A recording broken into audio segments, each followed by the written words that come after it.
بسم اللہ الرحمن الرحیم۔ السلام علیکم معزز طلباء کرام، آپ سب کیسے ہیں؟ آج ہم تفسیر بیضاوی کے سبق نمبر 68 کو پڑھیں گے۔ آج کے ہمارے سبق کا عنوان ہے ایک قراءت ایک بحث۔ آج کے ہمارے سبق کی عبارت وَقُرِئَ وَلَضَّالِّينَ سے شروع ہوتی ہے۔ آئیے سب سے پہلے عبارت پڑھ کے اس کا ترجمہ کرتے ہیں، اس کے بعد اس کی وضاحت کی طرف بڑھتے ہیں۔ مصنف علیہ رحمہ لکھتے ہیں وَقُرِئَ وَلَضَّالِّينَ بِالْحَمْزَةِ عَلَى لُغَةِ مَنْ جَدَّ فِي الْحَرَبِ مِنْ الْتِقَاءِ السَّاكِنَيْنِ۔ اور ایک قراءت میں حمزہ کے ساتھ وَلَضَّالِّينَ پڑھا گیا ہے ایک لغت میں، یہ اس لغت کے مطابق کہ جو لوگ اجتماع ساکنین سے خوب بھاگتے ہیں۔ آمین اسم الفعل الذی ہوا استجب۔ آمین یہ اسم فعل ہے بمعنی استجب کے۔ وعن ابن عباس رضی اللہ عنہ قال سألت رسول اللہ صلی اللہ علیہ وسلم عن معناه فقال افعل۔ اور حضرت ابن عباس رضی اللہ تعالیٰ عنہ سے روایت ہے کہ میں نے رسول اللہ صلی اللہ علیہ وسلم سے اس کے معنی کے متعلق پوچھا تو فرمایا اس کا معنی ہے افعل۔ بنی علی الفتح کأین لالتقاء الساکنین، یہ اجتماع ساکنین کی وجہ سے مبنی بر فتح ہے این کی طرح۔ وجاء مد الفہ وقصرها، اور آمین الف ممدودہ اور مکسورہ دونوں کے ساتھ کلام عرب میں وارد ہے۔ قال ويرحم الله عبدا قال آمین وقال آمین فزاد الله ما بیننا بعدا۔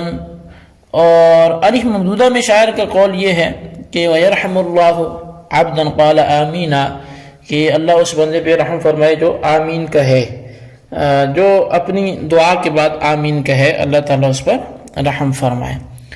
اور مکسورہ میں شاعر کا قول یہ ہے کہ آمین فزاد اللہ ما بیننا بعدا، کہ اللہ تعالیٰ قبول فرما دے کہ اللہ ہمارے درمیان بعد کو، دوری کو زیادہ کر دے۔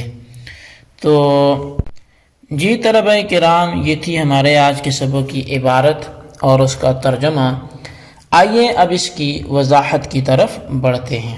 تو آج کے سبق میں ایک تو ہم وَلَضَّالِّينَ کی قرات پڑھیں گے، دوسرا ہم آمین پر بحث کریں گے۔ تین طرح کی بحث ہوگی، وہ جب آتی ہے تو پھر اس کی تفصیل ذکر کرتے ہیں۔ تو سب سے پہلے وَقُرِئَ وَلَضَّالِّينَ، یہاں سے وَلَضَّالِّينَ کے متعلق ایک قرات کا ذکر کر رہے ہیں۔ قرات سے پہلے یہ سمجھ لیں کہ جمہور اجتماع ساکنین کو ناجائز قرار دیتے ہیں، یعنی دو ساکن اکٹھے نہیں ہو سکتے، مگر اجتماع ساکنین علی حد ہی ہو تو اس صورت میں وہ جائز قرار دیتے ہیں۔ اجتماع ساکنین علی حد ہی کی صورت یہ ہے کہ پہلا حرف ساکن جو ہے وہ مدہ ہو اور اس کے بعد والا ساکن وہ مدغم مشدد ہو، مگر ایک قوم اجتماع ساکنین سے اس قدر متنفر ہے کہ وہ اس صورت کو بھی ناجائز قرار دیتی ہے۔ اجتماع ساکنین علی حد ہی کی مثال جیسے کہ دابتن یا جانن وغیرہ ہے، تو یہاں جمہور اجتماع ساکنین کو جائز قرار دیتے ہیں، کیونکہ اس کا مطلب کیا تھا کہ پہلا حرف ساکن مدہ ہے اور اس کے بعد والا ساکن مدغم مشدد ہو۔ تو دیکھ لیں جانن میں پہلا جو حرف ساکن ہے وہ الف مدہ ہے اور دوسرا نون مشدد ہے، مدغم ہے، تو جمہور اس کو جائز قرار دیتے ہیں اور ایسے ہی باقی رکھتے ہیں۔ لیکن دوسرا فرقہ حمزہ کو فتح دے کر وہ دعبتن یا جعنن جو ہے وہ پڑھتے ہیں۔ اب وَلَضَّالِّينَ کی قرات کو سمجھیے تو اس میں بھی اجتماع ساکنین علی حد ہی ہے کہ وَلَضَّالِّينَ میں ضاد کے بعد الف ہے جو ساکن ہے لیکن مدہ ہے، اس کے بعد لام مشدد مدغم ہے۔ جمہور تو اس میں اجتماع ساکنین کو جائز قرار دیتے ہیں، لیکن دوسرا فرقہ ضاد کے بعد الف کو فتح دے کر ضالین یعنی کہ وہ نام مشدد ہے تو ضالین پڑھتا ہے۔ آمین کے متعلق اگر بحث کریں تو یہ اسم فعل الذی ہوا استجب سے یہاں سے مصنف 3 بحثیں ذکر کر رہے ہیں۔ اول تو آمین کے متعلق نحوی بحث کریں گے، دوسرا آمین کی فقہی حیثیت، اور تیسرا فضائل سورہ فاتحہ۔ آمین کے متعلق نحوی بحث کا حاصل یہ ہے کہ آمین اسم فعل ہے، یعنی آمین فعل استجب کا نام ہے، اور حضور صلی اللہ علیہ وسلم کے فرمان سے بھی اس کی تائید ہوتی ہے، کیونکہ ذیلعی کے اندر حضرت ابن عباس رضی اللہ تعالیٰ کی روایت ہے، انہوں نے فرمایا کہ میں نے خود نبی علیہ السلام کے سے اس کے متعلق اس کے معنی دریافت کیے، تو نبی علیہ السلام نے جواب میں فرمایا کہ اس کے معنی ہے افعل، یعنی افعل فعل الاستجابت۔ تو دیکھیں نبی علیہ السلام نے افعل کے ذریعے تشریح فرمائی، جس سے معلوم ہوا کہ آمین نام ہے افعل کا۔ اس پر ایک اشکال ہوتا ہے، اور وہ اشکال یہ ہے کہ استجب تو مقترن بأحد الازمنۃ الثلاثہ ہے، یعنی جو استجب ہے یہ تو 3 زمانوں میں سے کسی ایک کے ساتھ ملا ہوا ہے، لہٰذا آمین کو فعل ہونا چاہیے، کیونکہ فعل اس لفظ کو کہتے ہیں جو دلالت کرے ایسے معنی پر جو مقترن بأحد الازمنۃ الثلاثہ ہو، تو پھر آمین کو اسم فعل کیوں کہتے ہیں؟ فعل کہنا چاہیے۔ تو جواب اس کا یہ ہے کہ اس پر فعل کی تعریف صادق نہیں آتی، کیونکہ فعل کہتے ہیں اس لفظ کو جو دلالت کرے ایسے معنی پر جو مقترن بأحد الازمنۃ الثلاثہ ہو، اور آمین ایسے لفظ استجب پر دلالت کرتا ہے جس لفظ کے معنی مقترن بأحد الازمنۃ الثلاثہ ہوں۔ حاصل یہ ہے کہ فعل کا مدلول معنی مقترن بأحد الازمنۃ الثلاثہ ہونا چاہیے، اور یہاں آمین کا مدلول معنی نہیں بلکہ لفظ استجب ہے، اور پھر لفظ استجب جو ہے اس کے معنی مقترن بأحد الازمنۃ الثلاثہ ہیں۔ بس جب فعل کی تعریف صادق نہ آئی تو پھر آمین کو اسم فعل کہنا صحیح ہے۔ اس پر پھر اشکال ہوا کہ لفظ آمین کو جب آپ نے اسم فعل قرار دیا، اور اسم فعل مبنی کے قبیل سے ہے، اور مبنی کی اصل حالت سکون ہے، لہذا آمین کے بھی نون ساکن ہونا چاہیے، تو پھر آمین کے نون کو مبنی بر فتح کیوں پڑھتے ہیں؟ جواب اس کا یہ ہے کہ 2 ساکنوں کے جمع ہو جانے کی وجہ سے، جس طرح آئینہ کے اندر نون کو فتح دیا گیا اجتماع ساکنین کی وجہ سے، تو اسی طرح یہاں پر بھی ایسا کیا گیا۔ تو اس پر پھر اشکال ہوا کہ فتح دینے کی کیا ضرورت تھی؟ یا کو حذف کر دیتے اور آمین پڑھتے، یا حرکت ہی دینا تھا تو فتح کی حرکت کی بجائے ضمہ کسرہ دے دیتے۔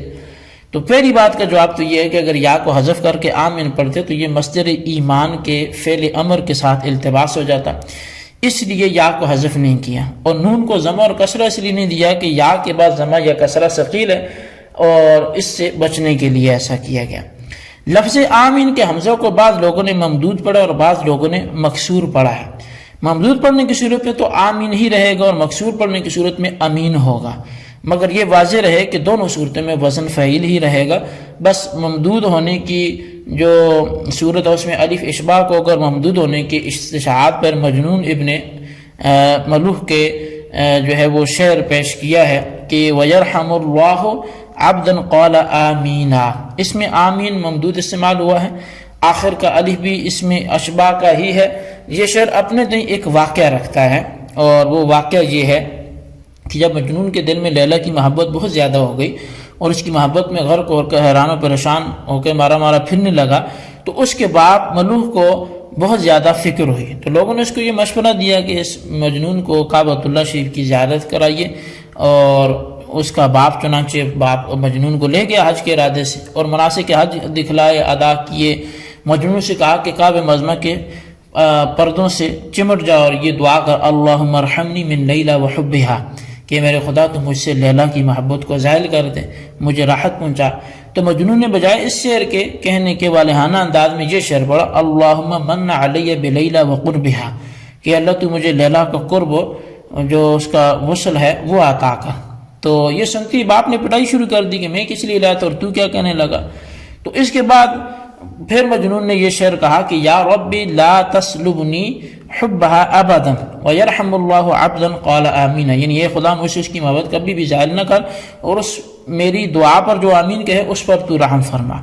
تو محل استشہاد جو ہے وہ یہاں پہ اب دیکھیں کہ اس نے آمینہ ممدود جو ہے اس کو پڑھا ہے، اور دوسرا کسر کے استشہاد میں دوسرا شعر پیش کیا کہ امین فزاد اللہ ما بیننا بعدا، استشہاد اس میں یہ ہے کہ امین بے-الف مکسورہ آیا ہے اور یہ شعر جبیر کا ہے.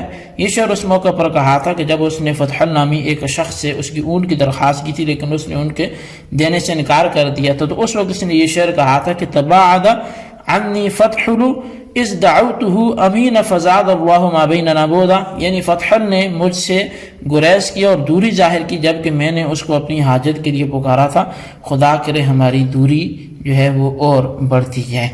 تو اب اس دعا کو اے خدا تو قبول فرما لے. اس میں آمین کا لفظ پہلے آیا ہے اور دعا بعد میں ہے، حالانکہ ترتیب واقعی اس کے خلاف چاہتی ہے. وجہ یہ ہے کہ شاعر قبولیت دعا کا زیادہ اہتمام کرتا ہے، تو پھر محتم بشان ہونے کی وجہ سے یعنی یہاں عجلت کی وجہ سے اس کو مقدم کیا. تو یہ دیکھیں جی یہ قصر کے ساتھ آیا ہے. تو بہرحال جی یہ ہمارے آج کے سبق کی عبارت ترجمہ وضاحت تھی. اس کو اچھی طرح سمجھیں، اس کے خلاصے کو ضرور اپنے رجسٹر پہ لکھیں، بالخصوص ان سوالات کے جوابات دیں. سوال نمبر 1 یہ کہ بولا دعالین کس بنیاد پہ پڑھا گیا ہے، وجہ سے پردے قلم کریں. اور سوال نمبر 2 یہ ہے کہ آمین کے متعلق کتنی قرأتیں ہیں، ہر ایک کی وجہ ساتھ تحریر کریں. اللہ تبارک تعالیٰ سے دعا ہے جو کچھ ہم نے پڑھا سنا سے یاد رکھنے کی توفیق نصیب فرمائے. آمین بجاہ نبی الامین صلی اللہ علیہ وسلم.